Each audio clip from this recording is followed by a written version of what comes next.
Well, howdy folks, this is Lugnut back with the third update for the Mellow Yellow Days of Thunder build. I found out when I was going through my processes here of finishing up the chassis that this bottom link piece was broken off right about there where you see that wet spot, and all this back here was just laying in the bottom of the box. It was like that probably for a long time before I even unwrapped the plastic. So we're hopefully that will glue back together. We're giving the old Mr. Cement real good trial there to see if it'll hold together for that. This is where the rest of the chassis is right now. I just started with the rear suspension. This is more of it, as you can tell. But the top side is pretty much completed. I had that hose fall out of there, but I kept it or the second hose rather. This hose stayed in place. The other hose fell out, so I kept it. It's in the box. That's going to be the last thing I put in the interior right before I drop the body on there, hopefully. We got the dash in. The steering wheel is actually on there, on the steering column, on the dash, which is very unusual for one of my builds. Usually one of those three items is not making it correctly, and it ends up usually just being a dash and a steering column and the steering wheel just sitting somewhere in the seat or up on the dashboard or something. The engine came out very well. I'm really happy with how the engine looked even before I put it in the car. I actually got the distributor to go on there correctly the way the instructions said it's supposed to. That's the first time I've had any of my builds do that. So I was very pleased with that. And in my last video I made reference to the lime green paint that Dad had used in previous builds. Unfortunately, that can clogged up and no longer sprayed, so I had to go buy new paint today, and it laid terribly. So may or may not be able to use that paint, but we're gonna still work with it and try it out. You should see that later in this video. This is gonna be a longer video. I'm gonna stitch together a few days worth of stuff in this one. It's not gonna be a one shot like the last one, but that's the progress we've made so far. And by the end of this video, I think we'll have it done. I'll probably just make one longer video to the end of this build. So we're not too far away from it. Well, I've had much better luck with this one going together than the Russ Wheeler car did, at least so far. Now, I don't know if that's due to the different glue that I'm using. I've almost exclusively been using this Mr. Cement stuff on this particular build. I was diehard on the red tester stuff because that's just what I've always used, and you know how stubborn us old car guys get. Even though I'm not that old, I'm still an old car guy at heart, so I get stubborn. I don't like changing things or changing processes if I know it works. It barely worked, but it worked. But I've been really liking this brush on Mr. Cement stuff. And you can see, I mean, everything lined up a lot better because of it. We've got the headers lined up perfectly so that this went right into place, and it lined up, and all this lined up, and everything's where it's supposed to be. This tried to do the same thing that the Russ Wheeler car did, but I expected it this time. And this right rear kind of saddle, I guess you want to call it, it came out. Even though it was well into place, it came out, it fell out. I pushed it back in, I put more glue in it and pushed it back in. So now all the suspension is actually suspending instead of collapsing, like you saw on the Russ Wheeler car when I did my update video showing that car. So that's actually doing what it's supposed to do now. So I'm letting all this dry. The next step is to put the radiator and hoses on. Now it has a separate little fan shroud. Well, I say little, it's a really big fan shroud for one of these things, and I never ever get these things to work right. So I'm not even gonna bother. It's gonna stay in the box. Well, no, it's not. There we go. It's gonna stay in the box. I'm not gonna bother. I'm putting that fan on there. It's got that little teeny tiny something of a shroud, and the fan's actually on there. So that radiator's going. To heck with it. It'll be fine. I'm not building this to win awards at model shows. I'm building it for fun. I'm building it because I like it, and I'm building it because I want to sit it next to the Russ Wheeler car. There is the wheels and tires, which are fully assembled. I had one heck of a time with those decals, because you can't build the wheels backwards. I tried decaling the plain side of the tire here, and the rim won't fit. So you have to put it in with the embossed side.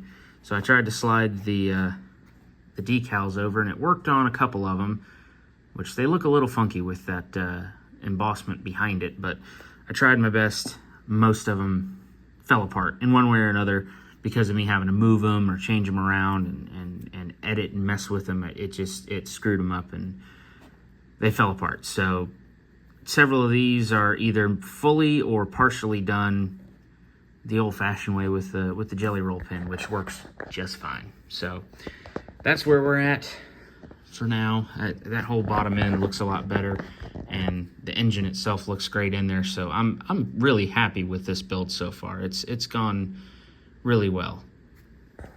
And there she be. So far, so good on the build here. I don't know if it's this glue or just this model kit. I don't think it's this model kit with how damaged everything was inside of the box. I am almost refusing to believe that this thing just happened to want to go together that well, given the fact that it didn't want to stay together, sealed in plastic. But it went together very, very easily. It didn't fight me on almost anything, which is rare for me. But it looks really good. I think this is the best looking model I've built as far as chassis goes in a long time. So hopefully we can get the paint to cooperate, and then it will look as good as the rest of it. But this joker is done so far. It's done up to this point, which is obvious. But for the most part, other than paint, I think the building is done. So the only thing we have left to figure out is the paint and the decals and hanging the body, which I can't do because it is, well, late. It's very late at night.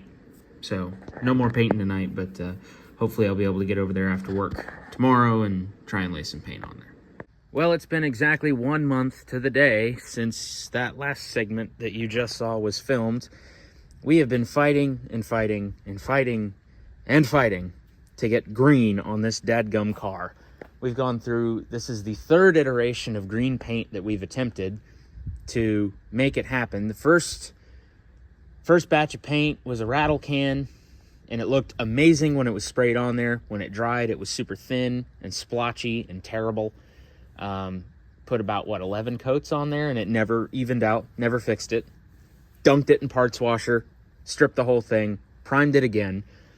Got some craft paint out of the drawer that we've had for a while.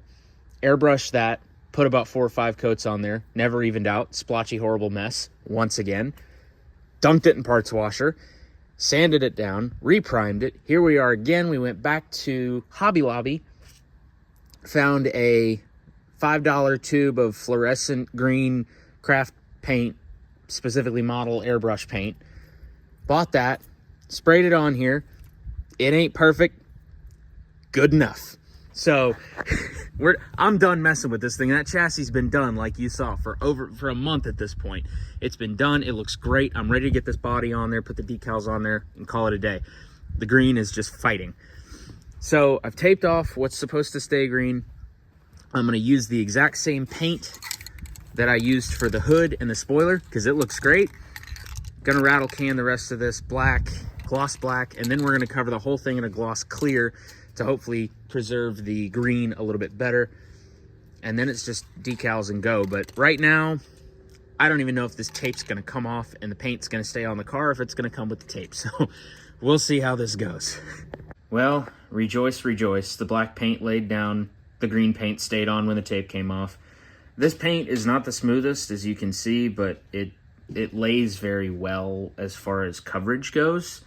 So I'm just going to roll with it. We're probably going to polish it out a little bit, and then the plan is to just gloss clear the whole car, help the green stand out, because it's not a very glossy finish on the green, and it needs to be. But we're gonna do a little bit of polishing on the black, a little bit of clear coating on the whole thing, and then it'll be assembly time. We are in the final stages here. Unfortunately, when I tried to do a mock fit of the body onto the chassis half the chassis tried to fall apart. I lost both shock towers. The whole front suspension came off. I had to re-glue that. One of the hoses came off. The oil cooler tub came, all of it. Just, it was falling apart. Big old mess. So got it going back together. I'll have to figure out how to get the shock towers back on there, but I will. We've been working at polishing the body for a while with the clear coat, and it's still, as you can see in the light, not perfect, but it's about to get the good enough seal of approval, because we have been fighting with this paint for over a month at this point. That long. That long. That's what he says. They've been fighting with it that long. Exactly. So too long. Too long. So it's getting the last little bit of details and polishing. I'm working on polishing the glass out right now, which, as you can see, the windshield has still got scratches and damage in it, but it's better than it did look. You can't really see it. Oh yeah, there you go. It had some real big gashes and ugly marks in it. So the windshield's probably also going to get the good enough seal of approval with where it's at, and then I got to work on the back window. I think the side windows are mostly fine. I may work on those a little bit as well, but those are about to get Mod Podged in, and then I'm going to hopefully fit the body on the car for the final time. We do have to repaint the hood, because tried polishing that and it dulled out really bad, and this is supposed to be a gloss black car and it looks awful, so it's going to get another coat of paint. When you spray it on there, it's kind of milky.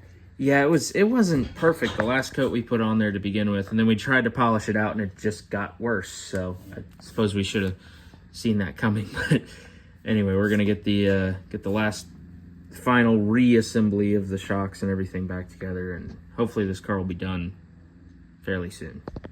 Assembly is complete. It's quite a warped body.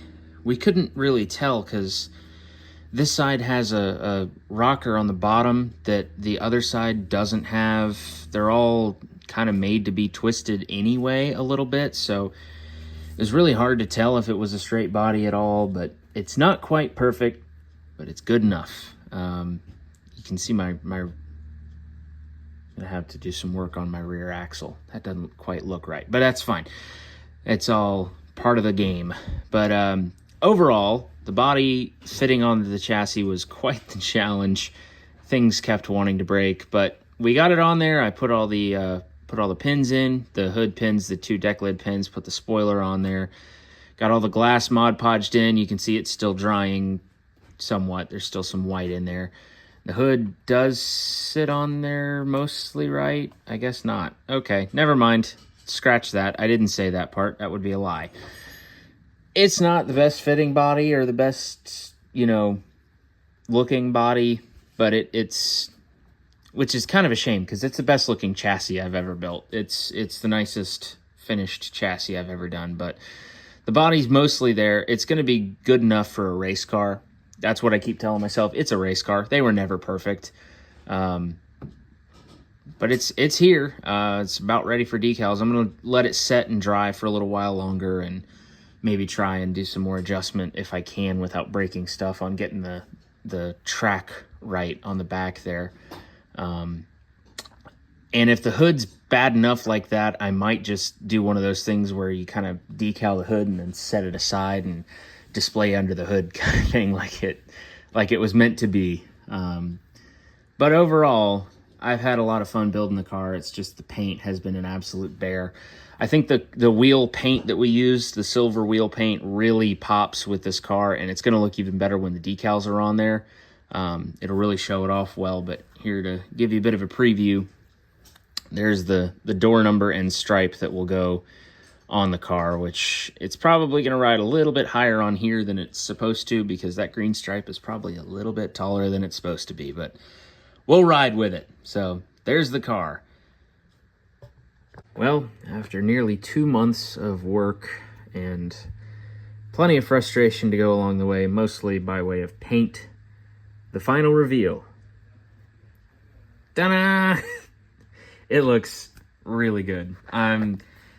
It still took too long, but I'm really glad that it came out as good as it did for as much work as got put into this thing. The decal sheet really sets this apart from that Russ Wheeler car that I built. It's exactly the same kit, but the decal sheet is different. This is the Power Slide decals that I got off of Mike's Decals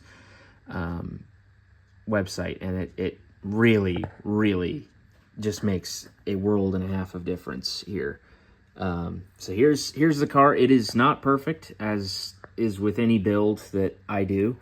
None of them are perfectly perfect, but it was fun, and it's one of my favorite movie cars of all time, so I'm really happy to have it on the shelf. I'm trying to be very careful because I just finished decaling this thing, so they might still move if I touch them wrong, but as you can see, the body doesn't quite sit on the car right. I don't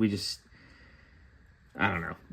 At this point, I'm just glad that the car is done and that the suspension is not collapsed, and it all sits fairly well. It's a little high here on the right front, but it's still, if you look at it like that, it looks really good. If you want to see this car in person, I am very likely going to be taking it with us to JaxCon in 2026. So it'll be there. Here's the underhood as it's finished. Best looking one I've ever done. It's the only one I've ever gotten the stock distributor and spark plug wires to actually route the way they're supposed to. Engine sits in exactly like it's supposed to.